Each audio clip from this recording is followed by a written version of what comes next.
बच्चू भाऊच्या जीवाला धोका होता कामा नाही. देवेंद्र फडणवीस साहेब आणि अजितदादा आणि शिंदे साहेब लक्षात ठेवा. जर का त्यांच्या जीविताला काय धोका झाला रे बाबा, मनोज जरांगे तर रस्त्यावर आहेच. मग गोटेच घेऊन असतो. त्यांनी आम्हाला सांगा ह्या दिवशी बंद, जर पुरं राज्य बंद नाही केलं ना तर बच्चू भाऊ तुम्हाला तोंड बी दाखविणार नाहीत. आम्ही पुरं राज्य जाम करून टाकू. एक जण असं आडमोठं पाहिजे आमच्यात, आम्ही तुम्हाला मानतो. जेल हातात येईन तरी टोला असतो आणि मला जरा ताकद कमी त्याच्यामुळे हानीत नाही, मी गोड्या लावतो. तर सगळ्या शेतकऱ्यांनी राज्यातल्या कानाकोपऱ्यातल्या रस्त्यावरती येऊन सगळे रस्ते बंद करून टाका, जाम करून टाका सगळं राज्य. आणि भाऊ आम्ही सोबत येतात. ज्यावेळेस मनोज जरांगे म्हणतो ना आपण लय येडपटे बरं का, मग आपण मग कचाकच घोडे लावत असतो. नाही ऐकलं ते नंतर असतं, ते लपडं नंतर, ते नंतर बघायचं. ते ओबीसी मराठा ते घरी गेल्यावर.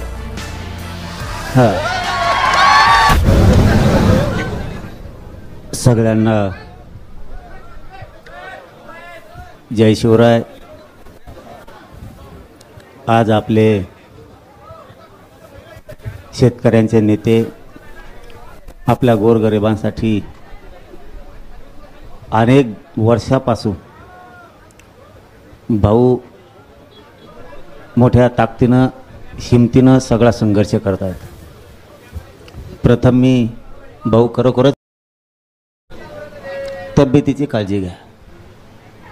अंतरवाळीत येऊन तुम्ही मला सांगता तब्येतीची काळजी घ्या, मी तुम्हाला येऊन सांगतो. तुम्ही मग हत्यारोगच घेतलं. तुमचं हत्यार चांगलं होतं, तुमचं पहिलं हत्यार चांगलं होतं. मला आत्ताही बोलता येत नाही, चालता पण येत नाही, उठता येत नाही, एवढे हाल आहेत. तुम्हाला माझी विनंती आहे, कारण मी उपोषण करू नये. शरीराची खूप काळजी घ्या. तुम्ही एकटे नाहीत, आम्ही इथं आलो, इथं प्रत्येकजण येतो, भाषण ठोकून जात असेल. आणि ती प्रथा या राज्याची सगळ्यात अगोदर मोडली पाहिजे. येणं, भाषणं करणं आणि पाठिंबा आहे म्हणणं, प्रत्यक्ष रस्त्यावरती प्रत्येकानं उतरलं पाहिजे. प्रत्येकानं कुठल्या विषयाला जर न्याय मिळवायचा असला तर प्रत्यक्ष रस्त्यावरती यावं लागतं. नुसतं इथं येणं, काळजी घ्या म्हणणं, आम्ही सोबत हे म्हणणं, याने न्याय मिळत नाही. आज जर आपले बच्चू भाऊ आपल्यासाठी जर जीव द्यायला तयार असतील तर समाजानं, सगळ्या शेतकरी बांधवांना ताकदीनं रस्त्यावरती आलं पाहिजे. ताकदीनं ते पण सगळं जिकडं तिकडं जाम करून टाकलं पाहिजे. आणि भाऊ तुमची मागणी मान्य नाही केली ना, बघा आम्ही तरी काय करतो, आम्ही सोबत आहेत तुमच्या. यांना सळवतो पळच करतो आम्ही. आणि तेवढी शक्ती आहे आमच्यात, तेवढी शक्ती आमच्यात आहे. देवेंद्र फडणवीस साहेबांनी लक्षात ठेवावं. विरोधाला विरोध म्हणून करणाऱ्यापैकी आम्ही नाही. जरी आम्ही वयानं लहान असलो तरी समज मात्र आम्हाला आहे. कोणत्या वेळेस काय विचार करायचा, कोणत्या वेळेस कोणता निर्णय घ्यायचा, कोणत्या वेळेस काय शब्द बोलायचे, निर्णय क्षमता आमच्यात आहे. म्हणून बच्चू भाऊंच्या या शेतकऱ्यांच्या लढ्यासाठी जो बच्चू भाऊने जीव पणाला लावला आहे, मी मुख्यमंत्री आणि दोन्ही उपमुख्यमंत्र्याला सांगतो, बच्चू भाऊच्या मागण्याचे तुम्ही तातडीनं दखल घ्या.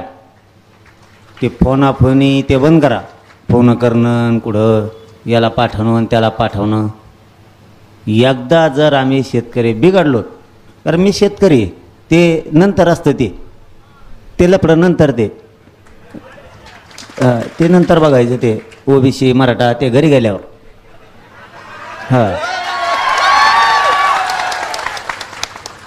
इथं शेतकऱ्यांचे पोट्टे आहेत. आपण शेतकऱ्याचे रक्त आपल्या अंगात खेळतंय. इथं जातपात आणायचे नाही. एकजुटीनं राज्यातल्या सगळ्या शेतकऱ्यांनी वटणीला आणा. तुम्हाला सांगतो, विनंती करून सांगतो. जर बच्चू भाऊने आपल्यासाठी जीवपणाला लावला असला, बोलणं लय सोपं असतं. तुम्ही तीनदा जोडून आला असताना आता भाऊ, तुम्हाला माझी भाषा कळती का? चौथा दिवस झालो उपाशी आहेत, तुम्ही दोनदा तरी आणला असत. जीवाची बाजी लावणं एवढी सोपी गोष्ट समजू नका. आताड्याची आग होती पोटात. सगळे माणसाला वरपत्रे आहेत का नाहीत हे सुद्धा दिसत नाही. इतकी भयंकर वेळ बेतलेली असते उपोषण कर्त्यावरती. उपोषण करता तुम्हाला असा बसल्याला जरी दिसला असला ना, तुम्ही समजू नका तब्येत चांगली आहे त्यांची. चौथा दिवस मानल्यावर तुमचे चेहरे पडू नये, तुमच्या चेहऱ्यावरती नाराजी पसरू नये, तुम्हाला वाईट वाटू नये म्हणून उपोषण करता उठून बसलेला असतो. त्याच्यात ती क्षमताच राहिलेली नसती आपण उठून बसावं. तुमच्याशी बोलावं, परंतु समाज बसलेल्यांना वाईट वाटू नये म्हणून नावीलाजानं तो घंटा दीड घंटा बसलेला राहतो. तुम्हाला एक छोटीशी चुणूक सांगतो, सावध काय राहायचं. आपला माणूस उपोषण करताना ज्या वेळेस आपल्या समोर असा दिसतो ना, तुम्हाला वाटतं तो चांगला आहे, पण ज्यावेळेस तो खाली पडतो ना, म्हणजे झोपते ते गादीवरती, त्यावेळेस समजायचं सगळ्या लोकांनी की आपल्या माणसाची तब्येत खराब व्हायला लागली, पण आपला माणूस आपल्याला सांगत नाही आहे. तो का सांगत नाही? तुम्हाला न्याय मिळवून द्यायचा असतं म्हणून सांगत नाही. कारण मी ते करत आलो आहे, माझ्या लोकांना वाईट वाटू नये. आपण उपोषण करतोय आणि त्याची जाण जर त्यांना झाली तर ते बिथरून जातात. म्हणूनही आपलाच माणूस उपोषण करत असताना बच्चे भाऊसुद्धा तुमची काळजी घेतात. पण मी सल्ला देऊन चाललो आहे तुम्हाला की ज्यावेळेस ते झोपतात ना, त्यावेळेस शरीरात 100% त्रास सुरू झालेला असतो असं समजायचं. ते आराम करतात असं समजू नका. कारण त्या माणसाची एवढी घालमेल झालेली असते या शेतकऱ्याला न्याय मिळावा म्हणून, इतक्या वेदना झालेल्या असतात की त्या वेदना ते शब्दात सांगत नाही आहेत. आणि त्या सांगायसाठी ते उपोषणाला बसलेले नसतात.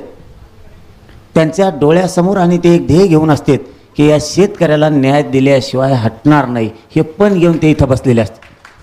मात्र राज्यातल्या सगळ्या शेतकरी बांधवांना सांगतो, आता झालायच ना उठाव, कोणी करू द्या. ते तुमच्याकडे आहे का नाही मला माहीत नाही, पण ते लफडे बंद करा पहिले. ह्यो आमचा नाही बसला आणि त्यो आमचा बसायला पाहिजे होता. बच्चे भाऊने आता जीव टेकवायचं ठरवलंय ना, न्याय कोणाला मिळणार आहे? राज्यातल्या शेतकऱ्याला. मग शेतकरी संघटनेचं आहे का? तो शेतकरी संघटनेचं आहे का? भाजपचं आहे का? काँग्रेसचं आहे का? शिवसेनेचं आहे का? बेसरामाचं आहे का? माणूस जर आपल्यासाठी बसायला तयार झालाय तर राज्यांनी क्षणात उठाव केला पाहिजे, कुठलाच विचार नाही करता. आता उलट शेतकऱ्यांना संधी आहे. शेतकऱ्यांना सांगतोय मी, या राज्यातल्या शेतकऱ्यांना संधी आहे. कर्जमाफी याचं आश्वासन शेतकऱ्यांनी दिलंय आणि बच्चे भाऊनी जीव पणाला लावायचा ठरवला. राज्यातले जे जे शेतकरी आता ऐकत असतील त्यांना हात जोडून सांगतो, तुमच्या न्यायासाठी ते बसलेत ना, त्यांनी राज्यात उठाव करा असं म्हणायची बच्चे भाऊंवरती वेळच नाही यायला पाहिजे. त्यांनी सांगायचं उठाव करा, सगळं राज्य एका जागेवर आणि मग आपण यायचं. ही भूमिका सुद्धा आपली शेतकऱ्याची पद्धती पाहिजे. शेतकऱ्याला स्वतःचं हित जर कळत असलं ना, तर तुमच्या हितासाठी बच्चे भाऊ बसले. माझा जाहीरपणानं वाळ आहे. भाऊने दिलेला अल्टिमेटम जर सरकारनं त्याच्या आत दखल घेऊन सगळ्या मागण्याची जर अंमलबजावणी नाही केली तर सगळ्या शेतकऱ्यांनी राज्यातल्या कानाकोपऱ्यातल्या रस्त्यावरती येऊन सगळ्या रस्ते बंद करून टाका, जाम करून टाका सगळं राज्य. आणि भाऊ आम्ही सोबत येतात. ज्यावेळेस मनोज जरांगे म्हणतो ना, आपण लय येडपटे बरं का, मग आपण मग कचाकच घोडे येत असतो नाही ऐकलं. आणि तुमचं तेच रूप चांगलं राव, तुम्हाला बरोबर वाटतं की रूप भाऊचं तेच रूप लय, थोबाडात हानीन, बुटाड हानीन आणि मग त्या माईकच फेकून आणीन, ते रूप लोकांना आवडतंय. मी होतो ना एकटा इकडा उपोषणाला बसायला, तुमची तब्येत खराब झाली, मय झाली आणि समाजासाठी करणारे जर वाकडे तिकडे होऊन पडले तर मग काय करायचं? एक जण असं आडमोठं पाहिजे. आमच्यात तुम्ही, आम्ही तुम्हाला मानतो की माणूस खामके आहे, जे हातात येईन ते टोला असतो. आणि मला जरा ताकद कमी आहे त्याच्यामुळे हानीत नाही, मी गोड्या लावतो. त्यामुळे तुमचं रूप ते चांगलं आहे, पण जाऊ द्या. जर आपला माणूस आता आपल्यासाठी शेतकऱ्याला न्याय मिळावा म्हणून, शेतमजुराला न्याय मिळावा म्हणून, अपंगाला न्याय मिळावा म्हणून जर जीवाची बाजी लावणार असलात ना, तर भाऊच्या दिलेल्या अल्टिमेटमच्या आज सरकारनं जर मागण्या मंजूर नाही केल्या तर राज्य मात्र सगळ्या शेतकऱ्याने जाम करायचं आहे. कुणी पक्ष संघटनामध्ये आणायचं नाही. बच्चे भाऊसाठी एक दिवस असं ठरवायचं, बच्चे भाऊसाठी एक दिवस, आणि राज्यातले सगळे रस्ते जाम करून टाकायचे ठरवून. आता आलेल्यांनी काय काय ठरलं मला माहीत नाही, माझ्या आधीच येऊन गेले, माझ्या कचाट्या ते सापडायला पाहिजे होते. लगेच बैठक घेतली असते, म्हणलं असतं कोणत्या दिवशी राज्य बंद करायचं आत्ता सांगा, उगा भाषण ठोकायचं निघून जायचं काम धामायचं मसाळा. पण ते आता मला वाटलं बरोबर, मी बी 4ला जातोय, ते बी 4लाच गठ्ठे सगळे. आणि राज्यातल्या सगळ्या शेतकऱ्यांना माझं, शेतकरीच्या जेवढ्या संघटना आहेत मला माहीत नाहीत, कारण मी प्रवाहात 2 वर्षापासून नवीन आहे म्हणून माहीत नाही. त्यांना हात जोडून विनंती, आता खरंच वेळ आली एक व्हायची शेतकऱ्यांना न्याय द्यायची.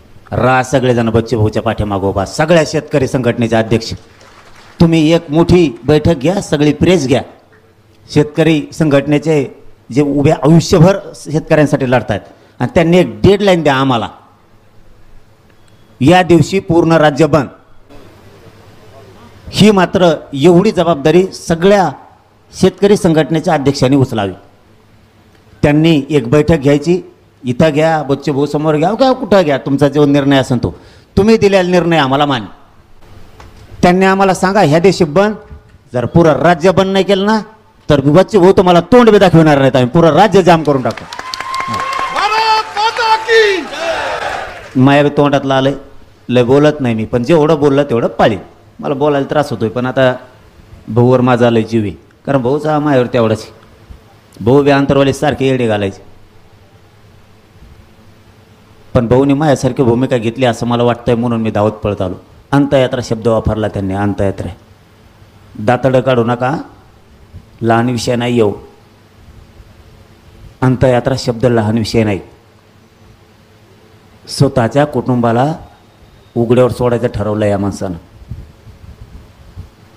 अंतयात्रा शब्द साधा नसतो. जो स्वतःच्या बायकोच्या कंपाळाचं कुंकू पसायला भेट नाही ना, अशा शेतकरी नेत्याच्या पाठीमागं राज्यातल्या सगळ्या शेतकऱ्यांनी राजकारण सोडून उभं राहिलं पाहिजे. म्हणून मी तिथून इथपर्यंत पळत आलोय. आता माणसाच्या तोंडातून शब्द गेलाय, मात्र या शब्दाचा चीज करायची जबाबदारी शेतकऱ्यांची सुद्धा आहे. नुसते भाऊचीकडे उपोषण करीत बसले, शेतकरीच जर रस्त्यावरती नाही आलेत, नाही कसं मिळत? त्यांचा काय दोष आहे? तुम्ही आलात तर विजय मिळतो, तुम्ही नाही आलात तर ते काय करणार? ते त्यांचं रक्त, त्यांची शक्ती, त्यांचा वेळ पूर्ण द्यायला तयार आहेत शेतकऱ्यांसाठी, पूर्ण वेळ द्यायला तयार आहेत. मग तुम्ही राज्यातल्या शेतकऱ्याने जर ठरवलं, इथं दुसरा कोणी नाहीच ना, शेतकऱ्याशिवाय मार येत नाहीत काय तुम्ही? सगळ्या क्षेत्रातल्या लोकांना या लढ्यात उतरावं. पण पुन्हाच एकदा भाऊच्या माध्यमातून विनंती करतो, आणि मीही माझ्या वतीनं विनंती करतो, आणि राज्यातल्या 14 करोड शेतकऱ्यांच्या वतीनं विनंती करतो की जे शेतकरी संघटनेचे जेवढे महाराष्ट्रातले अध्यक्ष आहेत तेवढे एका जागेवर लवकर बसा. तब्येत खराब होत चालली त्यांची, आणि एक वार ठरवून द्या, एक तारीख ठरवून द्या. त्या दिवशी शांततेत पुरं राज्य बंद. इकडची गाडी सुद्धा इकडे जाऊ देत नाहीत, चाक सुद्धा हलवून देत नाहीत आम्ही. जर चाक बी हलवून दिलं ना, चायला मराठ्याचे किंवा आम्ही शेतकऱ्याच्या पोटचेच नाही, एक बी हलवून देत नाही त्याकडे त्याकडे. फक्त तुम्ही डेडलाईन लवकर द्या, कारण आम्हाला नाही जास्त कळत त्यातलं. नवीन ते शेतकरी संघटनेचे कोण कोण आहेत माया नाहीत लय ओळखीचे, एकाला फोन लावा, मी लावला असतं सगळ्याला, या इकडं आपल्याला असं असं ठरायचं. एक नाही ओळखीत त्याने म्हणावं मला नाही लावला, मग मी नसतो जात, कारण ते आमच्यात बी आहे तुमच्यात बी असं ना असं म्हणतोय बरं का मी, आहे का नाही मला नाही माहीत. आपण इथं प्रत्येकजण फुगवतो लगेच, नाही बोलू लागेल. त्यामुळे एक सगळ्या शेतकरी संघटनेच्या अध्यक्षांनी मनानं एक आव्हान करावं, एक तातडीचे बैठक बोलवावं आणि जाहीर करून टाकावं की या दिवसाच्या आत मागण्याची अंमलबजावणी करा, नसता आम्ही अमुक अमुक दिवशी बेमुदत राज्य बंद पाडणार. एक दिवसासाठी नाही, पूर्ण राज्यच बंद. शेतकऱ्यांची कर्जमाफी होत नाही तोपर्यंत पूर्ण राज्य बंद. एक डेडलाईन देऊन टाका, राज्य कसं बंद होत नाही. भाऊ आम्ही तुमच्या मागे, तुम्ही काळजीच करू नका. आणि आपण काय ते तसलं गप्पा आणणारं पोरगं नाही, तुम्ही मला चांगलं जवळून बघितलेलं आहे. हां, मी गप्पा आणतो निघून जातो नाही, एकदा बोललो ना बोललो, 1 इंचसुद्धा तुमच्या पाठीमागून मागं सरकणार नाही, 1 इंचसुद्धा. फक्त लवकर सगळ्या शेतकऱ्यांना आव्हान करून त्या संघटनेच्या अध्यक्षांना एक वेळ ठरवा. आपल्याला मात्र शेतकऱ्यांना न्याय द्यायचा आहे. मी कायम सोबत हे शेतकऱ्याचं पोरगं म्हणून कायम. फक्त आम्हाला सांगावं लागतं. आम्हाला मनानं निर्णय का घेता येत नाही, तुम्हाला विचारल्याशिवाय कुठला निर्णय घेणं सुद्धा योग्य नाही. मी माझ्या आंदोलनाच्या वेळेस समाज निर्णय घेऊन टाकतो. शिव प्रश्न शेतकऱ्याचा, इथं समाजा फेमाजाचा काही संबंध नाही कोणच्याच. इथं कोणत्या जातीचा असला तरी तो शेतकरी, तो आपला बाप आहे, आणि बाप जागला पाहिजे. सगळ्यात जास्त आत्महत्या विदर्भात ह्यात, त्याच्यानंतर मराठवाड्यात नंबर लागतो, आणि आपल्या दोघाचे सगळ्यात जास्त आले विदर्भ आणि मराठवाडा सगळ्यात जास्त. थोडेसे 1 ते 1.5 जिल्हा पश्चिम महाराष्ट्रातला पलीकडचा आहे, पालघरचा पलीकडचा काही, तिकडचा काही भाग आहे, गडचिरोलीपर्यंत. नसता सगळ्यात जास्त राज्यात जर वाईट परिस्थिती असेल तर विदर्भ आणि मराठवाड्याची. आणि मराठवाड्याला आणि विदर्भाने जर एखादी बार ठरलं तर काय अडचण आहे रे, मायला आपले नाते एकामेका संघ आहेत. आणि मग एकदा विदर्भाच्या मराठवाड्याच्या शेतकऱ्यांनी जर ठरविलं, यांना घराच्या बाहेरच नाही पडून द्यायचं. आईला खरंच आपल्या दोन्ही मराठवाड्याच्या आणि विदर्भाच्या पुढे जायची टप्पर आहे कोणाची. म्हणून आपल्या माणसं सांभाळायचं शिका. बच्चू भाऊच्या जीवाला धोका होता कामा नये. देवेंद्र फडणवीस साहेब आणि अजितदादा आणि शिंदे साहेब लक्षात ठेवा. जर का त्यांच्या जीविताला काय धोका झाला रे बाबा, मनोज जरांगे तर रस्त्यावर आहेच. मग गोटेच घेऊन असतो. पुन्हा सुट्टी नाही. पुन्हा एकदा सगळ्या शेतकरी संघटनेच्या अध्यक्षांना विनंती करतो की तुम्ही लवकर डिसिजन घ्यावा ही विनंती करतो. आणि भाऊला पुन्हा एकदा सांगतो की भाऊ तब्येतीची खूप काळजी घ्या. उपोषण करू नेहमी खूप हाल होते. आणि थांबतो. धन्यवाद. माजी आमदार बच्चू कडू यांनी शेतकऱ्यांच्या प्रश्नांवर सुरू केलेल्या बेमुदत अन्नत्याग आंदोलनाच्या 4थ्या दिवशी मराठा नेते मनोज जरांगे यांनी उपोषणस्थळी पोहोचून बच्चू कडू यांच्या आंदोलनाला पाठिंबा दिला आणि कडू यांच्याशी चर्चा देखील केली. मनोज जरांगे म्हणाले, विदर्भ आणि मराठवाड्यात शेतकऱ्यांच्या सर्वाधिक आत्महत्या होत आहेत. शेतकरी संकटात आहेत. बच्चू कडू यांनी शेतकऱ्यांच्या प्रश्नांवर अन्नत्याग आंदोलन सुरू केलंय. पण उपोषण करणं हे सहज सोपं नसतं, हे मी स्वतःच्या अनुभवावरून सांगतो. बच्चू कडू यांनी जीवाची बाजी लावली आहे. त्यांनी अंत्ययात्रा हा शब्द वापरलाय. हे फार गंभीर आहे. बच्चू कडू यांनी तब्येतीची काळजी घ्यावी.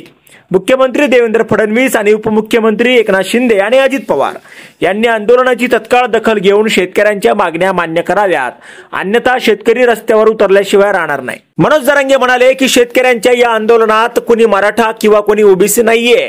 जात आम्ही घरी ठेवून शेतकऱ्यांच्या प्रश्नावर एकत्र आलोय. आता सर्व शेतकरी संघटनांच्या नेत्यांनी तातडीने बैठक बोलावून या आंदोलनाला पाठिंबा द्यावा आणि एक दिवस ठरवून संपूर्ण महाराष्ट्र बंदची हाक द्यावी. आम्ही वाहनाची चाकही चालू देणार नाही. निर्णय क्षमता आमच्यात आहे. शेतकऱ्यांच्या लढ्यासाठी आम्ही सर्वजण एकत्र येऊ. पक्ष बाजूला ठेवू. आम्ही सर्व शेतकऱ्यांची मुले आहोत. आता शेतकऱ्यांना न्याय दिल्याशिवाय बाजूला हटणार नाही. मनोज जरांगे समोर म्हणाले की आता संपूर्ण राज्यात उठाव हा झालाच पाहिजे. बच्चू कडू खमके आहे. मी माझी ताकद बच्चू कडूंच्या मागे उभी करण्यास तयार आहे. मागण्या मान्य न झाल्यास आम्ही रस्त्यावर उतरू. मी केवळ भाषणबाजी करत नाही. मराठा ओबीसी हा विषय आम्ही या आंदोलनाच्या वेळी बाजूला ठेवलाय. कुणी इथे जात आणू नये, पक्ष आणू नये. सर्वांनी शेतकऱ्यांच्या न्याय हक्कासाठी लढाई उभारली पाहिजेत. बच्चू कडू यांनी यावेळी मनोज जरांगे यांचे आभार मानलेत. कडू म्हणाले, दर दिवशी 20 ते 25 शेतकरी आत्महत्या होतात. कष्टाने पिकवलेलं सोयाबीन अवघ्या 3,500 रुपयांमध्ये विकावं लागतं. तेव्हा शेतकऱ्यांच्या मनाला किती वेदना होत असतील हे समजून घ्यायला हवं. यावेळी ज्येष्ठ नेते गिरीश गांधी सुद्धा तिथे उपस्थित होते. आता यावर तुम्हाला काय वाटतं, तुमचं मत कमेंट बॉक्समध्ये लिहायला अजिबात विसरू नका. आणि व्हिडिओ आवडला असेल तर जास्तीत जास्त शेअर करा. आणि आतापर्यंत मराठी जनता आपण आपल्या या चॅनलला सबस्क्राईब जर केलेलं नसेल तर चॅनलला सबस्क्राईब करा.